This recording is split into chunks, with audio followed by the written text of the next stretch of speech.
Pourquoi la Syrie ? Parce que, vous le savez, Emmanuel Macron effectue la première visite d'un dirigeant occidental en Syrie et l'hôtel où il séjourne a été le théâtre d'un double attentat à la bombe alors qu'il était dans les locaux quelques minutes avant. Tout s'est joué encore une fois à quelques minutes près. Que s'est-il passé ? On va faire le point. On accueille Lucas Manger. Bonsoir Lucas. Vous êtes grand reporter spécialiste des relations internationales. D'abord, les faits. Que s'est-il passé ? Voici les indispensables avec Jocelyn Azot. Bonsoir Jocelyn. Bonsoir David, bonsoir à tous. Que s'est-il passé ce matin à Damas ? Il est 9h20 précisément. Nous sommes en plein centre-ville de Damas. L'image est impressionnante. Vous voyez cet épais nuage de fumée. Une première détonation d'abord. Un colis piégé près d'une voiture qui explose, suivi d'une nouvelle explosion quelques minutes plus tard. Cette fois-ci, la charge explosive a été dissimulée dans une benne à ordures en pleine rue. Il semblerait que ces deux bombes ont été actionnées à distance. L'explosion a eu lieu devant ce bâtiment que vous voyez à gauche. Il se situe presque en face de l'hôtel du président qui était ici depuis hier avec la délégation française. C'est le Four Seasons de Damas. Une interrogation tout de suite. Où est le président de la République alors même qu'il est en visite dans la capitale ? La phrase de l'Élysée montre l'importance des événements. Il communique quelques minutes plus tard en nous indiquant que le président est bien sain et sauf. On apprendra également quelques minutes plus tard qu'il a quitté l'hôtel un quart d'heure avant. Il se trouvait dans le palais du président à 3 km de là pendant l'attaque. Y a-t-il eu imprudence ? Prise de risque. Emmanuel Macron, c'est le premier dirigeant occidental à venir en Syrie depuis la chute du régime de Bachar el-Assad. En début d'après-midi, le président français et son homologue syrien ont voulu revenir sur ces événements et rassurer. Pour Emmanuel Macron, la France connaissait les risques. Nous ne sommes pas dupes sur à la fois les éléments de risque, mais ils sont maîtrisés, et aussi sur la volonté de certains groupes d'empêcher le retour plein et entier de la Syrie dans le concert des nations. أول شيء أحيي فخامة الرئيس ماكرون على شجاعته. يتضررون من نجاح سوريا حاليا وربما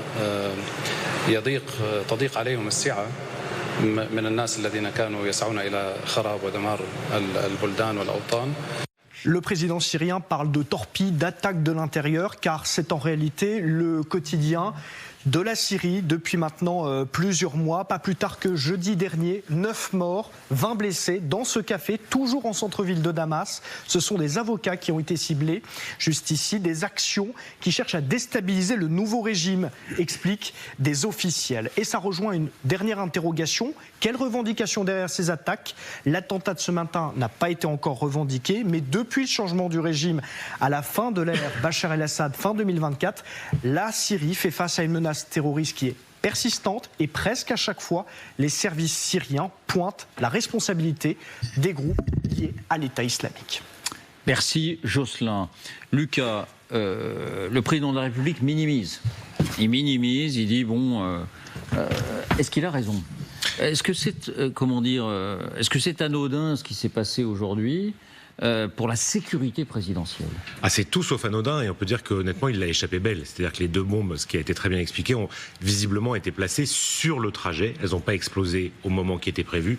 Peut-être que les agents de sécurité, ça on le saura sans doute jamais, d'Emmanuel Macron ont eu des informations, ou en tout cas ont été très prudents et ont changé les horaires à la dernière minute. Mais deux bombes qui explosent comme ça dans ce type de pays, c'est des bombes qui sont faites pour faire exploser un convoi, enfin pour toucher un convoi. On peut imaginer, je n'ai pas l'information, mais que le président français se déplaçait dans un véhicule blindé, donc ça ne veut pas dire qu'il aurait été forcément touché, mais en tout cas être capable de mener un double attentat dans le centre de Damas à 10 minutes près, un quart d'heure près, au moment où le président de la République française devait passer avec son homologue syrien, c'est quand même un sacré coup. Si c'est l'État islamique, parce que tous les regards se portent vers l'État islamique, si c'est l'État islamique, ça montre sa capacité non seulement à s'infiltrer dans la capitale, à connaître les horaires, les déplacements. Donc c'est effectivement, vous l'avez dit, c'est pas du tout anodin. Un président français, c'est à ma connaissance, ça fait une extrêmement longtemps qu'un président français n'a pas été la victime d'un attentat lors d'un voyage présidentiel. Ce voyage était-il prématuré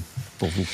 C'est difficile à dire parce que c'est aussi une manière de montrer, il y a tout un enjeu stratégique en ce moment d'aller en Syrie, à la fois lié à la crise du détroit d'Ormuz parce qu'il y a des nouvelles routes qui vont s'ouvrir à travers l'Irak, la Syrie et vers le Liban, donc des routes alternatives, donc il y a un intérêt économique. Le président s'est déplacé avec un certain nombre de chefs d'entreprise importantes françaises, dont Total, dont CMA-CGM, donc il y a un gros enjeu économique et puis il y a un enjeu politique au moment où les Américains se sont retirés de Syrie il y a quelques mois, de dire la France revient au Moyen-Orient. Maintenant, c'était peut-être un peu tôt dans la mesure où on sait que ça fait plusieurs semaines que l'État islamique mène des campagnes à l'intérieur de Damas. Est-ce que c'était totalement prudent ? Ça, c'est des décisions qui sont prises en coordination par les services de renseignement, par les armées et par la sécurité rapprochée du président. Mais c'était quand même tout près. Effectivement, dans cette folle journée politique que vous commentez en plateau, c'est un élément un peu, qui n'est pas anodin et presque un peu terrifiant. Voilà, gardons un œil aussi quand même sur cette actualité internationale qui nous surprend très régulièrement. Ça montre quand même